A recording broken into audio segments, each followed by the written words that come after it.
Bismillahirrahmanirrahim. Assalamualaikum warahmatullahi wabarakatuh. Sekarang kita akan membahas materi tentang akuntansi dan operasi bisnis pada mata kuliah pengantar akuntansi 1. Pertama-tama, kita harus tahu tujuan dari pembelajaran untuk materi ini. Yang pertama adalah untuk menjelaskan tujuan dan pentingnya akuntansi dalam era informasi saat ini. Kemudian yang kedua adalah untuk mengidentifikasi pengguna akuntansi. Nah, agar kita semua bisa mengidentifikasi siapa saja pengguna akuntansi. Kemudian agar kita bisa mengidentifikasi bidang pekerjaan apa saja yang terkait dengan akuntansi. Kemudian tujuan yang berikutnya adalah agar kalian bisa menjelaskan arti dari prinsip akuntansi diterima secara umum dan juga penerapannya bagaimana. Kemudian agar kalian bisa memahami persamaan dasar akuntansi beserta komponennya. Kemudian setelah bisa memahami persamaan dasar akuntansi, kita bisa menganalisis transaksi yang terjadi dengan menggunakan persamaan dasar akuntansi. Setelah bisa menganalisis transaksi, kita bisa membuat laporan keuangan yang sederhana dan juga menjelaskan bagaimana hubungan antar laporan keuangan. Oke. Pertama-tama kita harus tahu arti penting akuntansi, ya. Mengapa akuntansi itu penting? Karena akuntansi merupakan sebuah sistem yang bisa mengidentifikasi setiap transaksi. Setiap transaksi yang terjadi pada perusahaan harus bisa teridentifikasi dengan benar. Harus bisa terklasifikasi apakah itu masuk kategori pengeluaran, apakah itu masuk kategori pemasukan, ya. Setelah bisa mengidentifikasi transaksi, maka sistem ini melakukan pencatatan, ya. Akuntansi melakukan pencatatan terhadap transaksi yang sudah teridentifikasi. Nah, setelah pencatatan dilakukan, maka bisa dilakukan komunikasi atau pembuatan laporan keuangan. Laporan keuangan yang baik biasanya harus relevan, reliable, dan juga comparable. Relevan ini maksudnya adalah laporan keuangan yang dibuat bisa menggambarkan situasi dan kondisi perusahaan saat ini dengan jelas. Kemudian kalau reliable itu maksudnya adalah laporan keuangan itu disajikan secara tepat, ya, dan terbebas dari segala kesalahan pencatatan maksudnya. Nah, kemudian comparable ini maksudnya dapat dibandingkan, ya. Dapat dibandingkan dengan apa? Dengan laporan keuangan periode sebelumnya. Nah, ini laporan keuangan ini digunakan untuk membantu dalam pengambilan keputusan, ya. Nah, di sini ada 3 aktivitas akuntansi. Yang pertama adalah mengidentifikasi aktivitas bisnis, kemudian yang kedua adalah mencatat aktivitas bisnis yang sudah teridentifikasi tersebut, kemudian mengkomunikasikan aktivitas bisnis yang telah dicatat. Oke. Nah, di sini ada dua pihak yang bertindak sebagai pengguna informasi akuntansi. Pihak yang pertama jelas adalah pihak eksternal. Pihak yang kedua adalah pihak internal, ya. Pihak eksternal itu salah satunya adalah lenders. Lenders ini siapa? Lenders ini adalah orang-orang yang memberikan pinjaman kepada perusahaan. Mengapa dia memerlukan informasi akuntansi pada sebuah perusahaan? Agar dia bisa mengambil keputusan akan memberikan pinjaman atau tidak kepada perusahaan tersebut. Nah, kemudian ada shareholders. Shareholders ini dia adalah para pemegang saham. Nah, para pemegang saham ini juga membutuhkan informasi akuntansi. Mengapa? Karena mereka perlu mengetahui keadaan sebuah perusahaan, sehingga mereka bisa mengambil keputusan apakah tetap berinvestasi pada perusahaan tersebut atau berhenti untuk memberikan investasinya atau melakukan investasi pada perusahaan tersebut.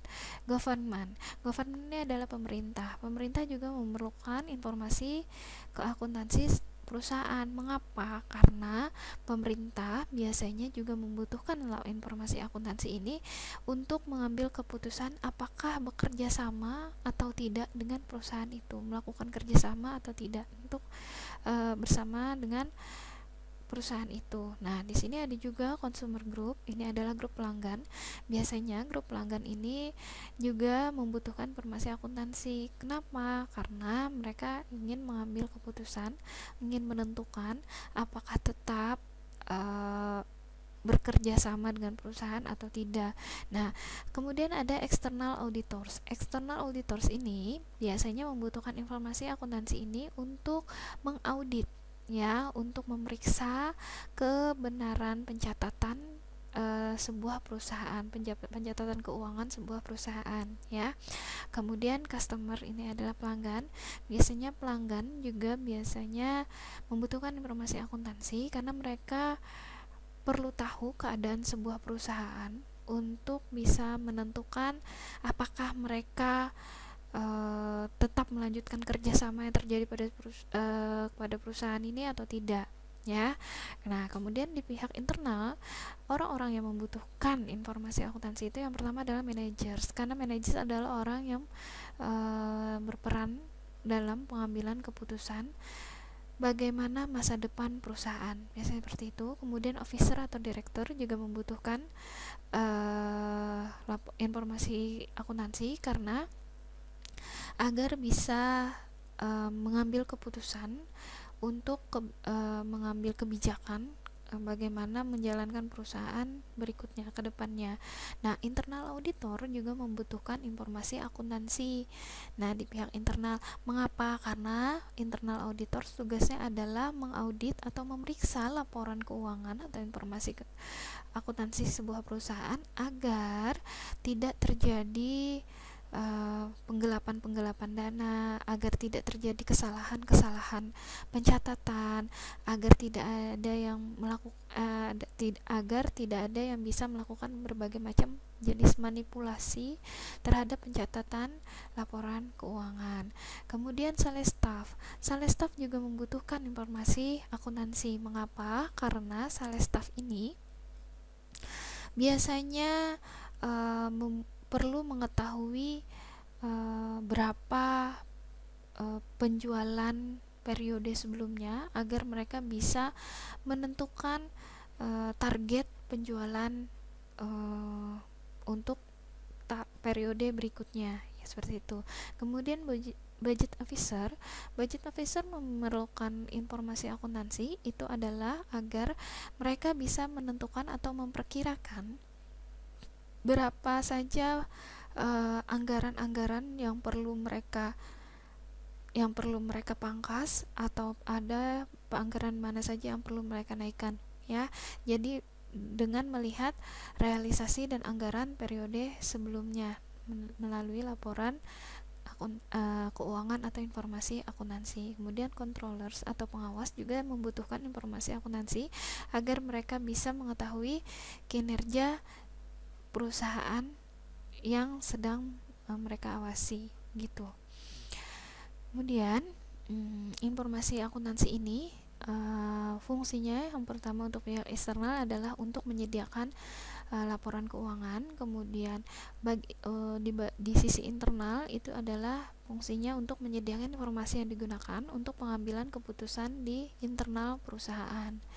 Nah, di sini ada berbagai macam bidang pekerjaan, ya, yang bisa dilakukan oleh seorang akuntan. Yang pertama adalah finansial atau bagian keuangan, manajerial atau biasanya ini pengambilan keputusan, kemudian taxation atau biasanya di bagian pajak, ya. Ini adalah jenis-jenis atau bidang-bidang pekerjaan yang bisa digeluti oleh seorang akuntan. Nah, sekarang kita membicarakan tentang GAAP atau Generally Accepted Accounting Principle. Nah, Generally Accepted Accounting Principle prinsip ini adalah konsep dan aturan yang mengatur praktek akuntansi keuangan, ya. Bagaimana dia mengatur praktek akuntansi yang keuangan? Yang pasti laporan keuangan itu harus relevan, reliable, dan juga comparable. Relevan, dia mempengaruhi pengambilan keputusan. Karena apa? Karena dia menggambarkan situasi dan kondisi perusahaan saat ini. Kemudian, reliable ini dapat dipercaya oleh pengguna informasi. Mengapa? Karena dia sudah dinyatakan bebas dari segala kesalahan pencatatan. Oke. Nah, kemudian mampu membedakan. Jadi comparable information ini maksudnya bisa dibedakan atau dibandingkan. Nah, bisa dibandingkan dengan periode-periode sebelumnya. Nah, di sini kita akan mengenal lembaga-lembaga penyusun standar akuntansi. Lembaga yang pertama adalah IAI. IAI ini adalah Ikatan Akuntan Indonesia. Nah, IAI ini yang menetapkan standar akuntansi keuangan yang berlaku di Indonesia. Jadi seluruh seluruh orang yang bergelut di bidang akuntansi biasanya melakukan pencatatan akuntansi itu berdasarkan standar akuntansi keuangan yang dibuat oleh Ikatan Akuntan Indonesia. Nah, lembaga yang kedua itu adalah Bapepam LK. Bapepam LK ini adalah Badan Pengawas Pasar Modal dan juga lembaga keuangan. Nah, lembaga ini merupakan lembaga pemerintah yang menentukan standar pelaporan bagi perusahaan yang menerbitkan saham kepada masyarakat. Jadi, perusahaan-perusahaan yang menerbitkan saham kepada perusahaan, dia harus membuat laporan keuangan sesuai standar yang sudah dibuat oleh Bapepam LK. Nah, jadi kalau perusahaan itu tidak menerbitkan saham, berarti dia tidak perlu mengikuti aturan standar pelaporan yang ditetapkan oleh Bapepam LK. Nah, lembaga berikutnya adalah The International Accounting Standard Board atau IASB. Nah, IASB ini adalah lembaga yang mengeluarkan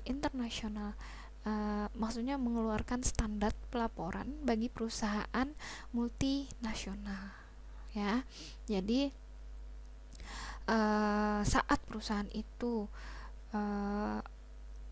adalah perusahaan yang memiliki cabang di luar negeri, maka perusahaan itu membuat laporan keuangannya sesuai standar yang dibuat oleh IASB. Oke. Lanjut, di sini ada berbagai macam prinsip akuntansi. Yang pertama, objectivity prinsip. Nah, ini adalah informasi akuntansi didukung dengan bukti yang independen dan tidak bias. Maksudnya, buktinya jelas, buktinya nyata, buktinya ada. Jadi, sebuah informasi akuntansi itu atau sebuah laporan keuangan itu biasanya dilampirkan juga bukti-bukti transaksi yang sah, ya. Oke, dan jelas, jadi terlihat memang benar-benar sah. Kemudian cost prinsip itu adalah informasi akuntansi didasarkan atas actual cost. Jadi memang laporan keuangan itu pencatatannya berdasarkan atas nilai wajarnya. Jadi memang kenyataannya harganya berapa, tidak dilebihkan dan juga tidak dikurangi. Kemudian going concern prinsip ini adalah bisnis diasumsikan didirikan untuk jangka waktu yang tidak bisa ditetapkan atau jangka waktu yang panjang. Dia tidak dimaksudkan untuk dijual atau ditutup, ya. Oke. Kemudian prinsip yang berikutnya adalah monetary unit prinsip. Ini adalah transaksi dan kejadian dinyatakan dalam unit moneter. Jadi setiap transaksi atau kejadian itu dicatat dalam unit atau dalam jumlah uang, ya, tidak bisa dinyatakan dalam unit atau jumlah yang lain. Misalnya saat persediaan barang itu berupa beras sebanyak 10 kg, maka pencatatan akuntansi pada prinsipnya harus mencatat bahwa persediaan beras itu adalah sebesar misalnya 10 kg itu per kilogramnya harganya 10.000, berarti menjadi pencatatannya persediaan beras sebesar 100.000 karena dia harus nominal uang, tidak bisa mencatat transaksinya persediaan beras sebanyak 10 kg, tidak bisa, karena pada prinsipnya pencatatan transaksi atau kejadian harus dalam unit moneter atau unit uang.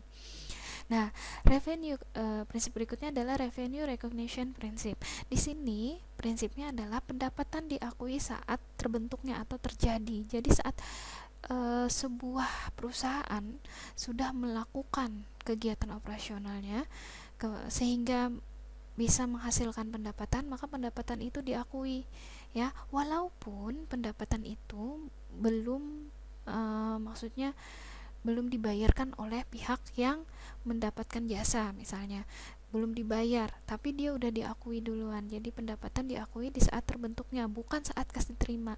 Walaupun nanti dibayarkannya bulan depan pendapatan itu, maka dia masuknya adalah piutang. Jadi pendapatan udah diakui duluan, ya.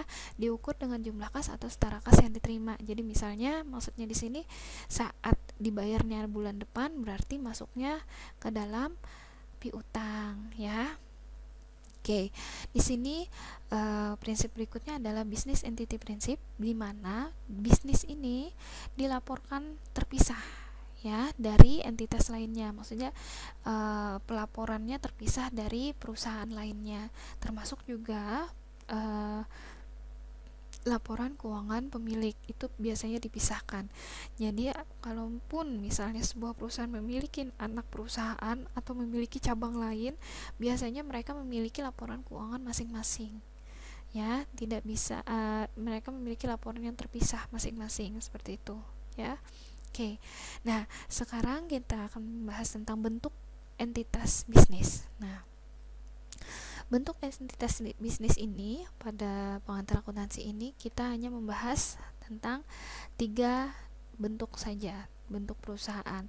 Yang pertama adalah perusahaan perseorangan, yang kedua adalah partnership, yang ketiga adalah perseroan. Nah, ketiga bentuk ini yang membedakan adalah dari bentuk modalnya. Nah, kalau perusahaan perseorangan itu adalah modalnya berasal dari satu orang saja. Kalau partnership, dia modalnya berdasarkan atau terbentuk dari kumpulan orang-orang, yaitu yang terdiri dari 2 orang atau lebih, ya, itu namanya partnership. Kalau perseroan sendiri itu adalah sebuah perusahaan atau sebuah entitas yang modalnya itu terbagi dalam bentuk saham, ya, bukan dalam nominal uang. Jadi modalnya dalam bentuk saham. Oke. Nah, sekarang kita membicarakan tentang perseroan sedikit, bahwa pemilik perseroan itu biasanya disebut sebagai pemegang saham atau shareholders atau stockholders, ya. Jadi si pemilik perseroan ini biasanya terdiri dari orang-orang yang memegang saham. Nah, saham itu diterbitkan oleh perusahaan atau perseroan itu, saham yang diterbitkan itu disebut capital stock, ya. Jadi memang perseroan berbeda dengan partnership, karena kalau partnership dia perusahaan yang bermodal dari 2 orang atau lebih, namun dia tidak modalnya itu tidak dalam bentuk saham, tapi modalnya dalam bentuk uang, seperti itu. Nah, di sini bentuk-bentuk usaha yang pada umumnya ada itu adalah usaha jasa, usaha dagang, dan juga usaha pabrikan. Usaha jasa ini biasanya dia tidak menjual produk, namun dia menjual keahlian, ya. Kalau dagang ini adalah usaha yang menjual sebuah produk. Kalau pabrikan, dia adalah usaha yang membuat sebuah produk, seperti itu. Oke. Nah, pertama untuk bentuk-bentuk perusahaan itu sudah kita bahas. Sekarang kita masuk ke materi persamaan dasar akuntansi. Di sini persamaan dasar akuntansi yang harus selalu kalian ingat, yang harus kalian pahami untuk materi pengantar akuntansi 1 yang benar-benar dasar banget, itu adalah aset sama dengan liabilities ditambah equity. atau harta sama dengan hutang ditambah modal. Ini adalah persamaan dasar akuntansi yang harus selalu diingat, yang harus selalu dipegang agar lebih mempermudah kalian dalam menganalisis sebuah transaksi. Nah, aset itu apa saja? Banyak kategorinya. Aset ada bisa dalam bentuk cash. Cash ini bisa diartikan uang ya. Kemudian note receivable, land atau tanah, bangunan, peralatan, persediaan, kendaraan ya. Note receivable atau account receivable ini itu adalah piutang ya, bisa bentuk piutang wesel atau piutang usaha seperti itu. Kemudian ada hutang. Nah, hutang ini atau liabilities ini ada jenisnya, paling note payable, account payable, tax payable, wage payable. Nah, ini adalah jenis-jenis hutang. Kemudian equity. Equity ini adalah investasi pemilik, ya kan, modal. Nah, biasa disebut dengan kapital. Nah, di sini ada persamaan dasar akuntansi yang diperluas. Mengapa diperluas? Karena di dalam modal ya ada komponen-komponen lain yang termasuk di dalam modal. Yang pertama adalah owner capital, yang kedua adalah owner withdrawals, kemudian revenues dan juga expense. Owner capital ini adalah investasi si pemilik. Nah, kemudian owner withdrawals ini adalah atau biasa kita istilahkan prive atau pengambilan pribadi si pemilik ya, pengambilan pribadi si pemilik terhadap perusahaan. Sedangkan revenue ini adalah pendapatan, expense adalah biaya. Nah, jadi equity ini atau modal ini terdiri dari 4 komponen ini. Nah, owner capital ini sifatnya menambah modal, owner withdrawal sifatnya mengurangi modal, pendapatan sifatnya menambah modal, expense atau biaya itu sifatnya mengurangi modal, sehingga bisa dirumuskan owner capital dikurangi owner withdrawals ditambah revenue dikurangi expense itu bisa disebut total equity ya, atau owner equity. Itu harus dikurangkan dan ditambahkan berdasarkan sifat-sifat mereka ini. Oke, lanjut.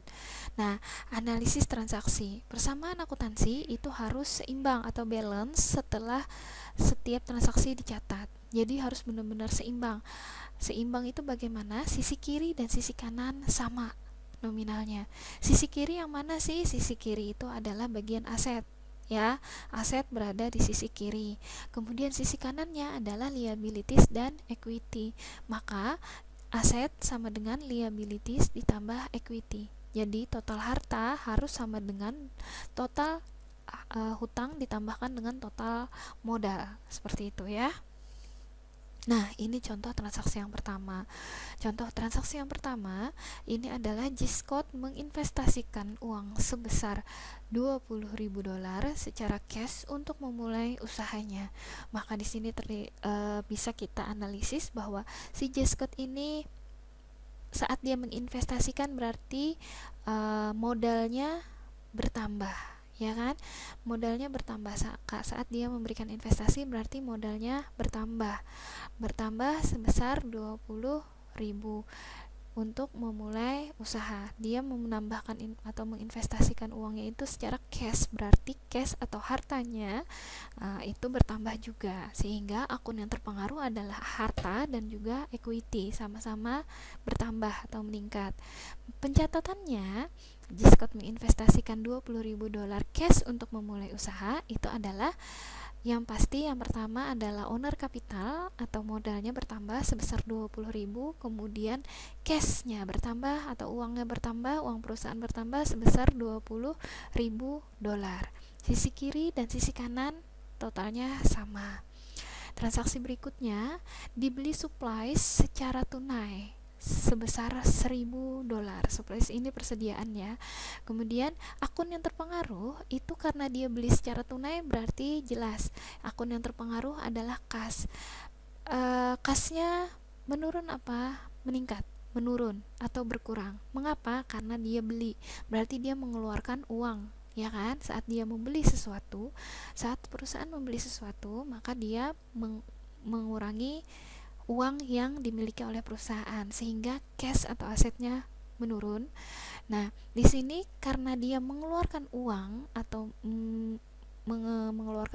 mengurangi aset, maka yang didapatkan adalah supplies bertambah, ya. Sebagai ganti dari uang berkurang atau uang yang dikeluarkan oleh perusahaan tadi adalah digunakan untuk membeli. Berarti menambah supplies, karena dia membeli supplies sehingga dia menambah supplies sebesar $1.000. Jadi di sini akun yang terpengaruh adalah cash-nya menurun, cash masuk dalam akun aset, ya. Kemudian supplies juga meningkat, supplies juga masuk dalam akun aset. Maka pencatatannya seperti ini, cash-nya berkurang 1.000, ya kan, karena dia mengeluarkan uang untuk pembelian supplies, sehingga suppliesnya bertambah, uang cash-nya berkurang masing-masing 1.000, ya, sehingga totalannya cash-nya menjadi 19.000 yang awalnya 12.000, namun supply-nya awalnya 0 menjadi 1.000, tetap totalnya 20.000, kiri kanan tetap balance. Transaksi yang ketiga, dibeli equipment secara tunai sebesar $15.000. Nah, saat pembelian equipment, karena dia membeli secara tunai, sehingga akun yang terpengaruh adalah cashnya menurun karena dia beli secara tunai, berarti dia mengeluarkan uang ke perusahaan untuk pembelian equipment, berarti equipmentnya bertambah karena dia beli, ya kan, menambah equipment masuk aset, cash juga masuk aset, jadi cashnya menurun, equipmentnya meningkat. Pencatatannya adalah cashnya menurun, jadi cashnya sebesar 15.000 berkurang, ya, dan equipment bertambah 15.000, ya, sehingga cashnya sisa 4.000, suppliesnya 1.000, equipmentnya yang awalnya 0 menjadi 15.000, totalnya sama, tetap masih dalam kategori aset saja ini yang berputarnya, ya, yang maksudnya yang berkurang dan juga bertambah masih dalam satu sisi saja, sehingga totalan transaksinya tetap seimbang antara sisi kiri dan sisi kanan. Nah, transaksi selanjutnya, dibeli supplies sebesar $200 dan juga equipment $1.000 secara kredit atau on account. Nah, di sini berarti ada 3 akun yang terpengaruh. Yang pertama adalah supplies, karena dia beli supplies berarti supplies yang bertambah, dan beli equipment kemudian equipmentnya juga bertambah. Nah, karena dia membeli supplies dan equipment secara kredit, sehingga yang bertambah adalah akun payable atau hutang, liability-nya. Nah, liability-nya bertambah juga. Kenapa tidak terpengaruh kepada kas? Karena belinya secara kredit.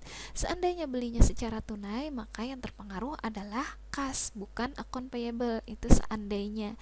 Namun realitanya di sini pada transaksi ini pembelian supplies dan equipmentnya dia secara kredit, sehingga akun yang terpengaruh adalah supplies, equipment, juga hutang atau liability.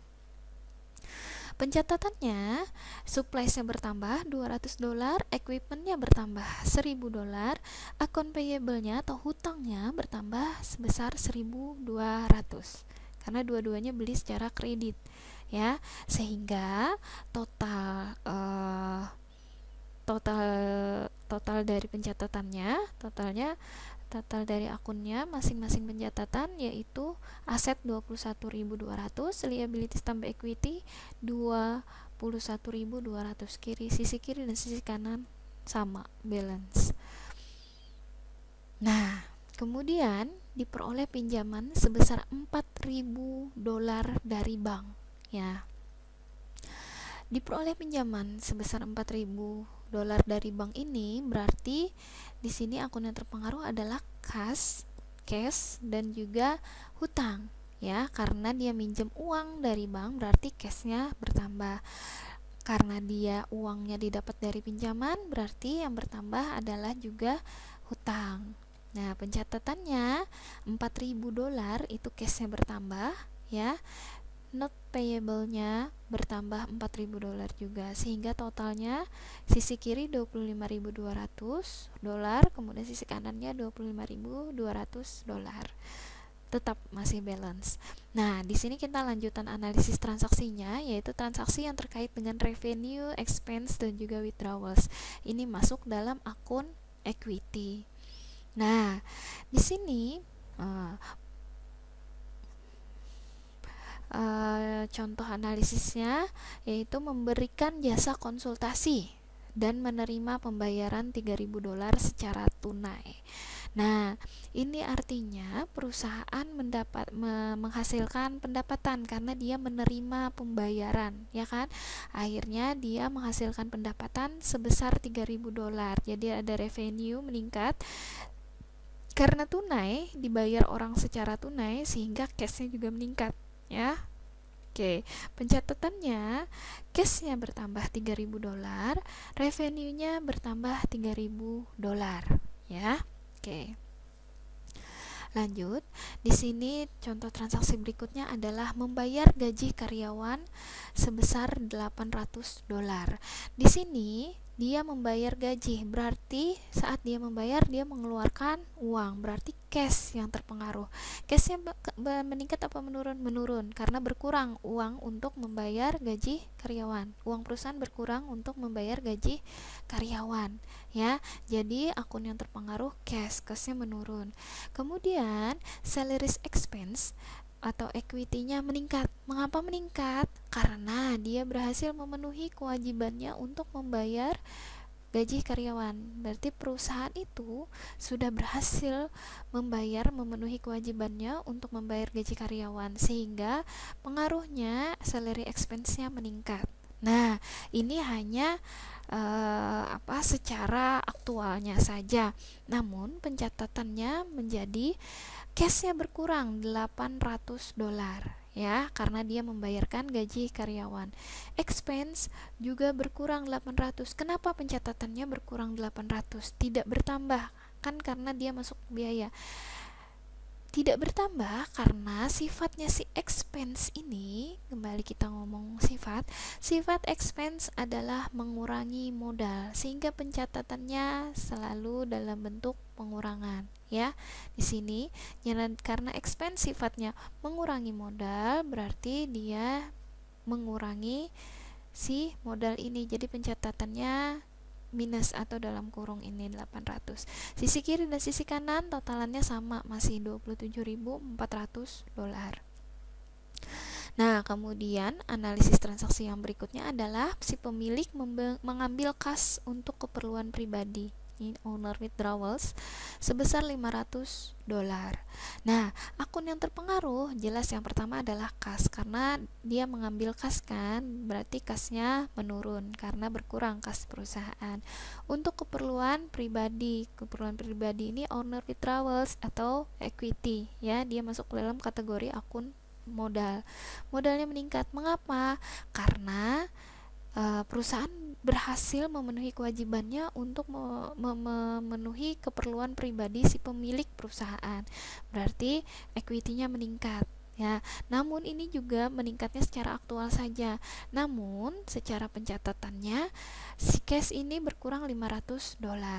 Nah, owner withdrawals itu pencatatannya berkurang $500 juga. Mengapa pencatatannya berkurang $500? Karena sifat dari owner withdrawals tadi, seperti penjelasan di awal pada persamaan dasar akuntansi yang diperluas, itu jelas bahwa owner withdrawals sifatnya adalah mengurangi modal atau mengurangi equity, sehingga pencatatannya adalah minus atau kurang dalam kurung seperti ini, ya. Oke, kita masuk ke laporan keuangan atau financial statement. Financial statement hasil transaksi-transaksi yang sudah kita bahas tadi, kita bisa membuatnya. Yang pertama adalah income statement atau laporan laba rugi. Kemudian yang kedua adalah statement of owner equity atau laporan perubahan modal, balance sheet atau neraca, statement of cash flow atau laporan arus kas. Nah, ada 4 laporan ini yang bisa kita buat setelah mencatat transaksi-transaksi pada slide sebelumnya, slide yang di depan tadi. Oke, yang pertama ada laporan laba rugi. Komponen dari laporan laba rugi itu hanya ada 2, yaitu revenue dan expense, pendapatan dan biaya. Nah, tadi berdasarkan pencatatan yang ada, yang sudah kita catat di slide sebelumnya, atau slide di depan, itu adalah pendapatan dari jasa konsultasi kan sebesar $3.000. Kemudian expense atau biaya yang dikeluarkan perusahaan itu adalah membayar gaji karyawan sebesar $800. Sehingga $3.000 atau pendapatan dikurang beban, $3.000 dikurang $800 menghasilkan $2.200. Di sini artinya perusahaan karena pendapatan lebih besar daripada biaya, sehingga perusahaan mendapatkan atau mengalami keuntungan. Biasa disebut net income, ya. Jika biaya lebih besar daripada pendapatan, maka perusahaan akan mengalami kerugian atau istilah lainnya adalah net loss. Ya kan? Nah, net income atau net loss itu adalah selisih antara revenue dan juga expense. Ya, jika revenue lebih besar daripada expense, maka perusahaan akan mendapatkan net income. Jika revenue lebih kecil daripada expense atau expense lebih besar daripada revenue, maka perusahaan akan mendapatkan net loss atau kerugian. Ya, seperti itu. Nah, setelah laporan laba rugi berhasil dibuat, nah seperti ini, menghasilkan 2.200 net income, maka kita bisa membuat laporan perubahan modal. Bagaimana membuatnya? Yang jelas kita mendata investasi pemilik itu berapa. Investasi pemilik di awal tadi adalah modal yang diberikan oleh si G-Scott itu adalah $20.000. Kemudian ditambahkan dengan net income $2.200. Seandainya perusahaan mengalami net loss, maka dia akan mengurangi investment by owner ini yang 20.000, dia akan mengurangi. Namun karena realnya di sini adalah pada kasus di sini perusahaan mengalami keuntungan, sehingga modal yang diinvestasikan oleh si G-Scott ini ditambah dengan si net income ini, ya. Oke, 2.200, sehingga 20.000 ditambah 2.200 menjadi 22.200.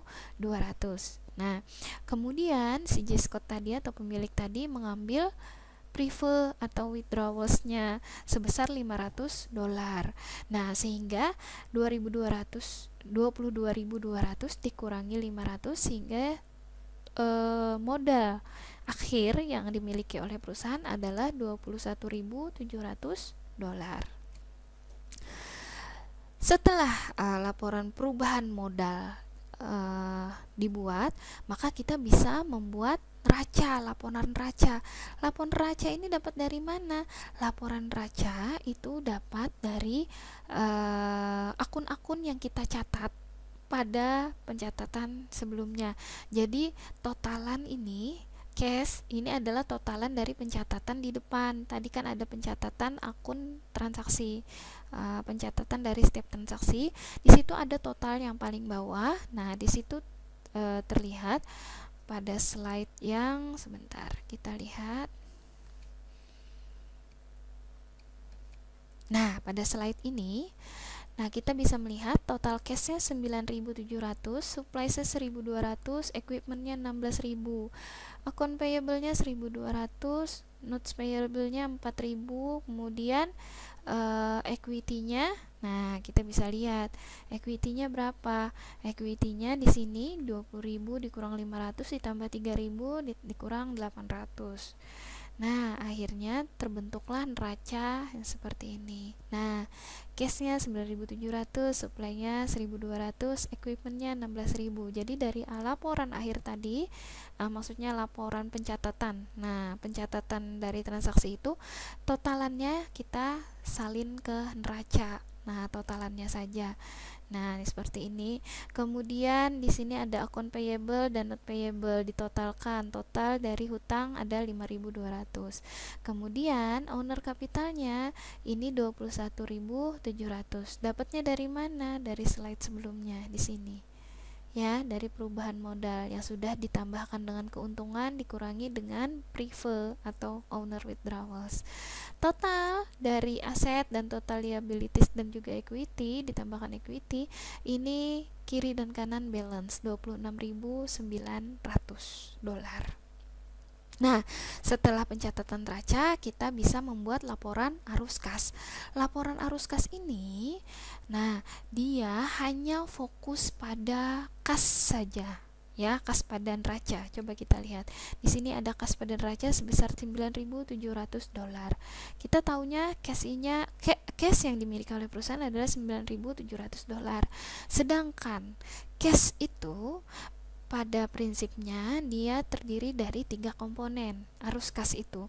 Pertama adalah arus kas dari aktivitas operasi, yang kedua adalah arus kas dari aktivitas investasi, yang ketiga adalah arus kas dari kegiatan atau aktivitas keuangan. Nah, dia terpecah dalam 3 kategori ini. Itu laporan arus kas. Bagaimana menentukan arus kas ini masuk dalam kategori aktivitas operasi, aktivitas investasi ataupun aktivitas keuangan? Kita bisa melihat apa saja transaksi yang melibatkan cash pada pencatatan transaksi. Ya, jadi kita hanya fokus melihat pada sisi cash saja, pada akun cash saja. Nah, yang pertama tadi bisa dilihat pada pencatatan di depan. Itu yang pertama sekali transaksi adalah G-Scott menginvestasikan uangnya sebesar $20.000, ya kan? Itu sebesar $20.000 secara tunai. Nah, di situ terjadi transaksi penambahan cash, ya. Kemudian cash atau uangnya bertambah, modalnya juga bertambah. Nah, itu namanya aktivitas keuangan karena hanya uang yang transaksi yang terjadi hanya dalam bentuk uang, ya, bukan barang.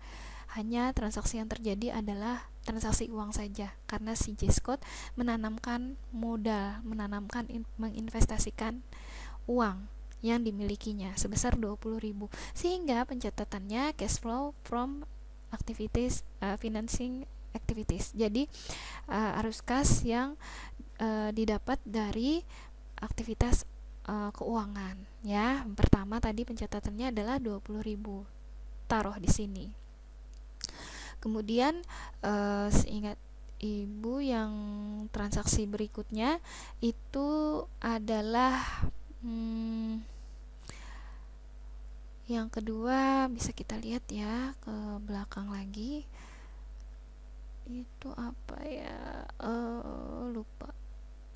Oh iya, nah yang kedua itu adalah pembelian supplies, ya. Pembelian supplies sebesar $1.000.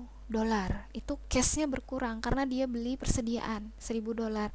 Maka dicatatnya supplies atau persediaan itu kan dibeli untuk melakukan kegiatan operasional perusahaan, sehingga dia masuk ke aktivitas operasi, ya. Persediaan barang itu digunakan untuk aktivitas operasi perusahaan, sehingga dia masuk dalam arus kas dari aktivitas operasi. Minus 1.000. Kenapa? Karena cash saja, kita fokus pada akun cash. Di situ pencatatannya adalah minus 1.000. Nah, untuk transaksi yang ketiga itu adalah pembelian equipment sebesar harga $15.000. Equipment atau peralatan yang umurnya lebih dari 1 tahun, kemudian harganya mahal, itu untuk pembelian jangka panjang kan, penggunaannya untuk jangka yang lama, jangka panjang, dia bisa masuk dalam kategori investasi, ya. Karena kenapa tidak masuk ke kegiatan operasi? Karena dia bukan bagian barang yang habis pakai, namun dia barang yang berumur, sehingga umurnya lebih dari 1 tahun, sehingga dia masuk dalam arus kas dari aktivitas investasi. Berapa? Sebesar minus 15.000. Kenapa? Karena kembali kita fokus pada akun pencatatan akun kas saja. Di situ pada akun kas, kasnya berkurang sebesar 15.000 dolar. Oke, masuk ke sini. Pencatatan berikutnya, ini sudah. Kemudian, oh iya, perusahaan mendapatkan pinjaman dari bank.